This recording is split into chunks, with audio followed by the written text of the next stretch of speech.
Hi, I'm Margaret Miller Guide, registered physiotherapist, here to show you how to do a proper alternating single leg lift.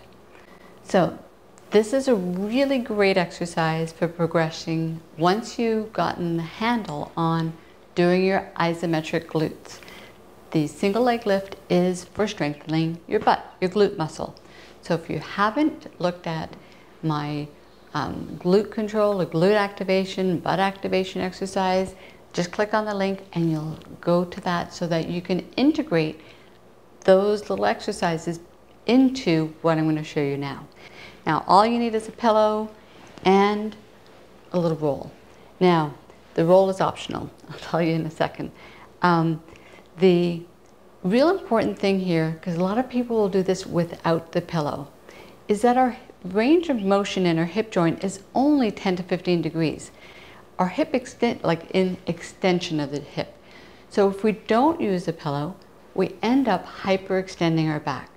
So take the time, grab a pillow, keep your back safe, and come and join me. So getting on your tummy, placing the pillow underneath your pelvis. So now I've placed my hip joint in a little bit of flexion. That's going to give me movement to move so that when I lift my leg, I'm not going to be moving or jamming the little joints in my back. The rule here is that if you're not comfortable placing your hands underneath your head for whatever reason, whether it's shoulder, elbow, wrist issues, then you can just roll up a towel, place it underneath your forehead, and then place your arms wherever it's comfortable for you. So, the next thing we need to think about before doing this exercise is that I'm going to be asking you to pull your toes in towards you. So, sometimes when we're down, it's hard to look up at the video. So I want you to be thinking that this motion, what we call dorsiflexion. So we just want to get used to doing that, and then we're going to integrate it into the exercise.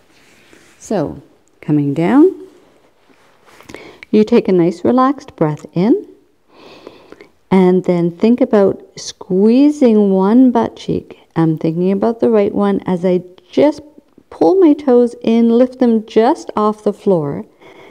By pulling my toes in, you're going to be activating a little bit more of your gluteus maximus, but along with your quadriceps. So you're going to go, wow, I feel it in my thigh, I feel it in my butt, and that's exactly what I want you to be feeling. So by alternating, it just means we're going to do the right side and then the left side. And then again, right and left, because so often people can squeeze their butt cheek at the same time, but that's not the type of control we need in life. In life, when we're walking, it's right, left, same thing, going up and down stairs, right, left, right, left. So let's just train them that way. So let's do a couple where we're alternating. Nice relaxed breath, and then blow, and down, and blow. Inhale down, and exhale, gently blow. Think about gentle tightening of your pelvic floor, and release. And again, gentle tightening of your pelvic floor, and release. You want to ensure that you're feeling your gluteus maximus.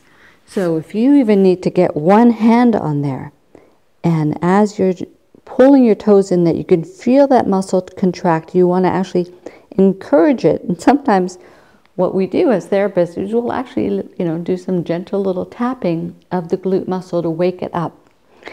Because our hamstring muscle is also a hip extensor.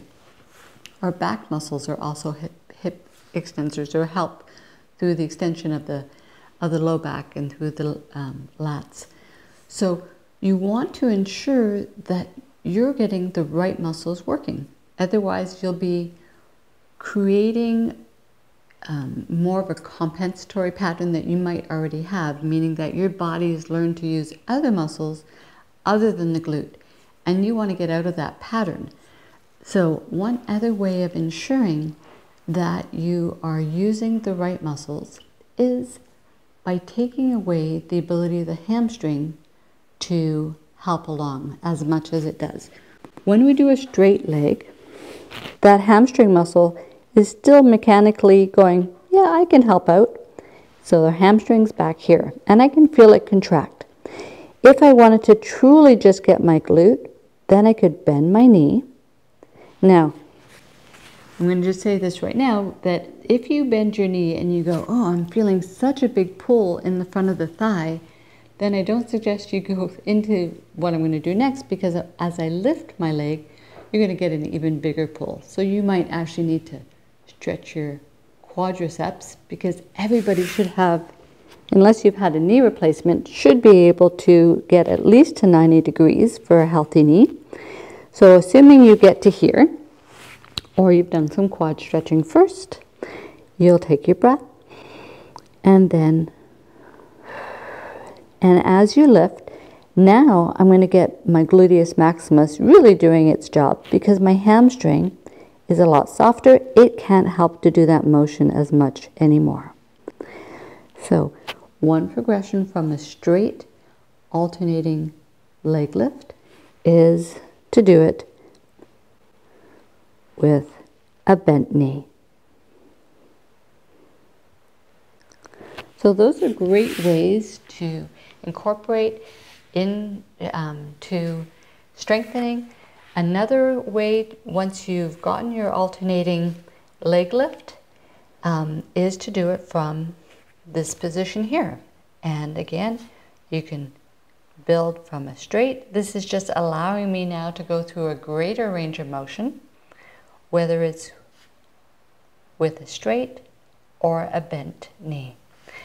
I'm not wanting a lot of motion. I see this all the time and it really bothers me. So this is why a lot of why I do what I do is to teach people to move well and to move safely. So when you're doing this motion, still try to keep your abdominals strong. You don't want to be moving where everything is moving, and half of this motion then is coming from you just arching your back and jamming the little joints in your spine. So many people that demonstrate this are hypermobile, they're young, their joints can get away with it, they don't even notice it because they've never been taught how to do it properly themselves. So do it safely so that you know you're activating the right muscles, that you can get control of your body and stay safe. I'm Margaret Miller Guide. Thanks very much for joining me.